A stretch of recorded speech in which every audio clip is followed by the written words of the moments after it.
Hi guys, कैसे हैं आप। स्वागत है आपका मेरे YouTube चैनल पर।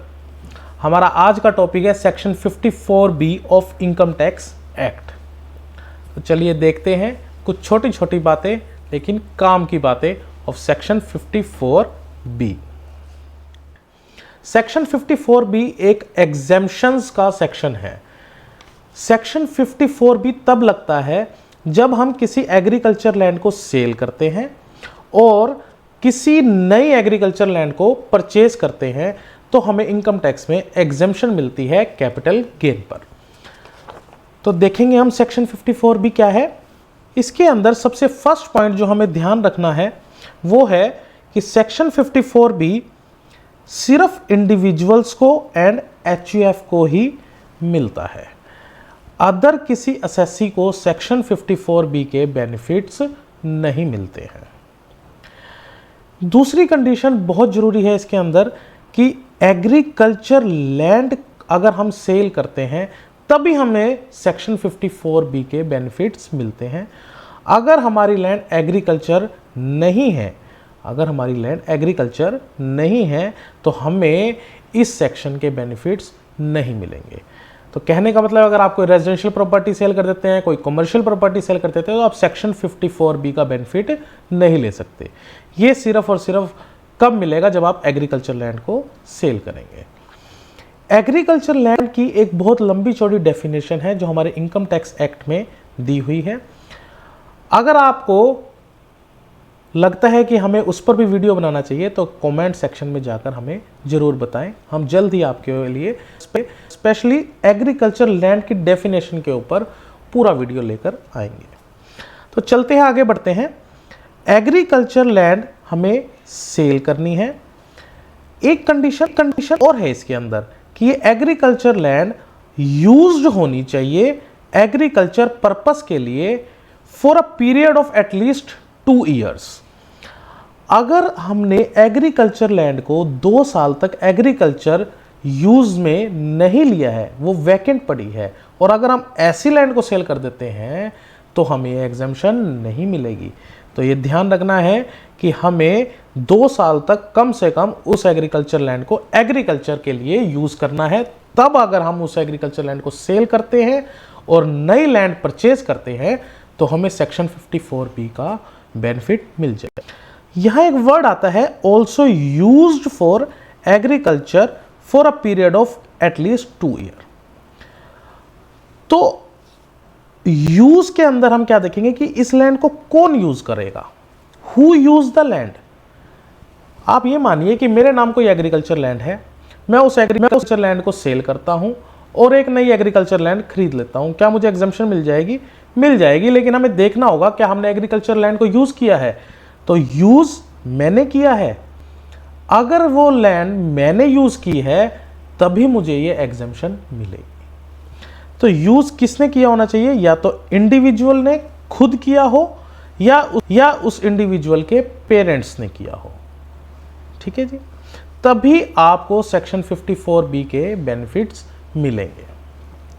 अगर हम HUF की बात करें तो कोई भी मेंबर, एनी मेंबर जो उस एग्रीकल्चर लैंड को यूज करता है उसी को ये बेनिफिट मिलेगा।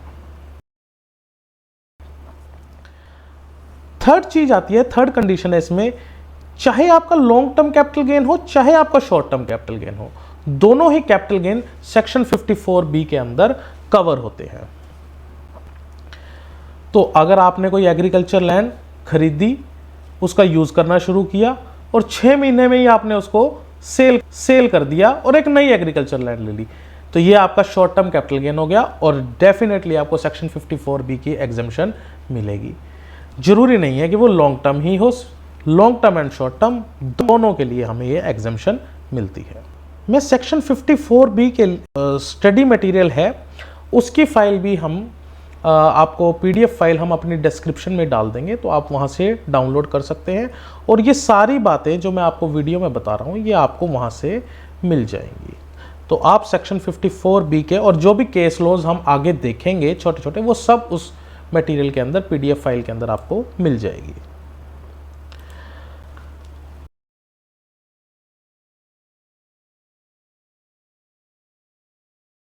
आगे बढ़ते हैं, फोर्थ पॉइंट आता है इसके अंदर, सेक्शन 54 भी हमें कहता है कि हमें एक लैंड जो हमारी एग्रीकल्चर के लिए हम यूज कर रहे थे उसको सेल करना है, तो हमें 54B की एग्जम्पशन मिलेगी, लेकिन वो कब मिलेगी, जब हम अनदर एग्रीकल्चर लैंड को परचेज कर लेंगे। कब परचेज करना है, इसकी टाइम लिमिट दी हुई है, within 2 year from the date of transfer of old land.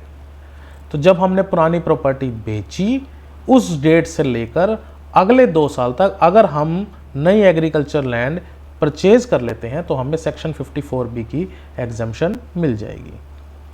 तो बेसिकली हम यहाँ पर कुछ इंपॉर्टेंट पॉइंट को डिस्कस करने जा रहे हैं अब, कि date of transfer of old land, date of transfer क्या होती है, यहाँ पर सबसे बड़ा कंफ्यूजन आता है। तो बेसिकली हम इस वीडियो के अंदर कुछ कंफ्यूजन्स को दूर कर रहे हैं। डेट ऑफ ट्रांसफर के अंदर 2 चीजें हैं, डेट ऑफ सेल एग्रीमेंट या फिर डेट ऑफ रजिस्ट्री। आप इसे हम एग्जांपल से समझते हैं। मेरे पास एक एग्रीकल्चर लैंड है, मुझे वो सेल करनी है, ठीक है जी, मुझे वो सेल करनी है, मैंने वो सेल कर दी। अब मुझे 54B की एग्जम्पशन लेनी है, तो मुझे क्या करना पड़ेगा, न्यू लैंड हमारी खरीदनी पड़ेगी, ठीक है जी। अब हमें न्यू लैंड जो खरीदनी है वो 2 साल के अंदर अंदर खरीदनी है, लेकिन वो किस डेट से खरीदनी है। हमने आज एग्रीमेंट किया, क्या हमारी रजिस्ट्री आज ही हो जाएगी, हमारी रजिस्ट्री पुरानी लैंड की आज ही नहीं होगी। आज हमने एग्रीमेंट किया किसी के साथ, किसी बायर के साथ कि हम हमारी लैंड आपको बेचेंगे, हम दोनों के बीच में एग्रीमेंट हो गया। उन्होंने हमसे टाइम मांगा कि हम 2 महीने का टाइम लेंगे हमारी रजिस्ट्री में, 2 महीने बाद हम इस लैंड की रजिस्ट्री करवाएंगे। तो 2 महीने बाद रजिस्ट्री हो जाएगी, तो वो प्रॉपर उसका ओनर बन जाएगा। अब इसमें बात आती है कि क्या हम ये आज की डेट जब ये एग्रीमेंट हुआ तब से 2 साल लेने हैं, या जब वो उसका लीगल ओनर बना, जब उसकी रजिस्ट्री बनी तब हमें डेट ऑफ ट्रांसफर लेनी है। देखिए इसमें टाइम गैप आ जाएगा। तो इसी के ऊपर एक बड़ा फेमस केस लॉ है ITAT, सिद्धू लाल पतिदर वर्सेस ITO, ठीक है जी। इस केस का आप रेफरेंस देख सकते हैं, हमारी PDF फाइल के अंदर आपको मिल जाएगा इस केस का रेफरेंस।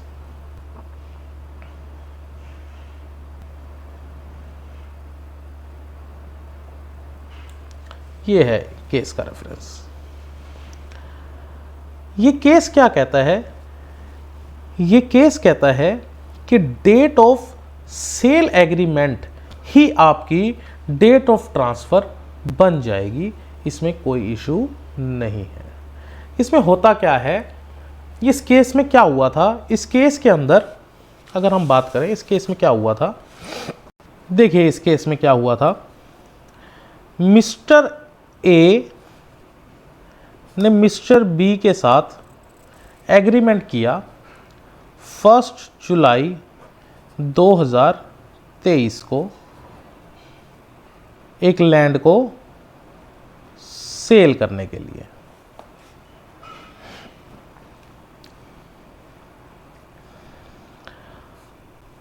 अब ये एग्रीमेंट हुआ, इनकी रजिस्ट्री डेट सपोज 2 या 3 महीने में इनकी रजिस्ट्री होनी थी, ठीक है जी। मिस्टर ए ने सेल किया, मिस्टर बी ने परचेज किया। अब मिस्टर ए के लिए क्या लगेगा, कैपिटल गेन, मिस्टर ए को लगेगा कैपिटल गेन। इसने कैपिटल गेन से बचने के लिए क्या किया, new property, new agriculture land को परचेज किया।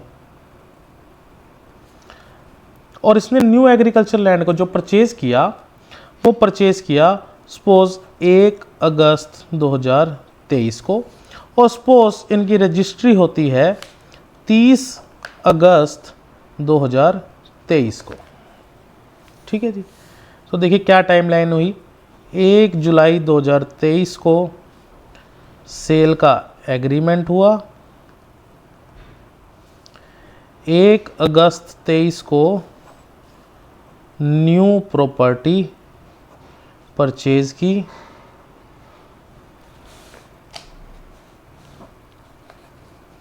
और 30 अगस्त 23 को रजिस्ट्री हुई। ठीक है, तो आप देख पा रहे हैं। तो इस केस में कोर्ट ने क्या कहा? कोर्ट ने कहा कि ये एग्जेम्पशन हम आपको नहीं देंगे। एग्जेम्पशन क्या कर दी? डिसअलाउड कर दी।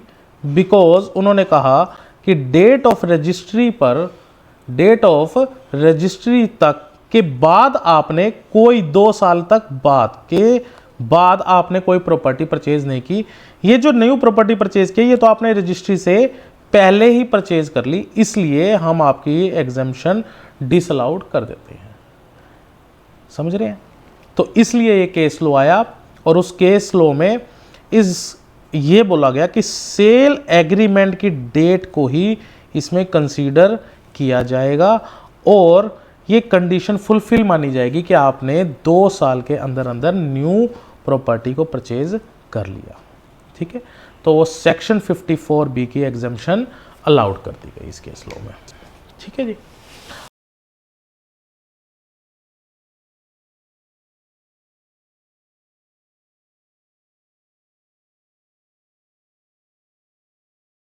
आगे बढ़ते हैं, आगे देखते हैं।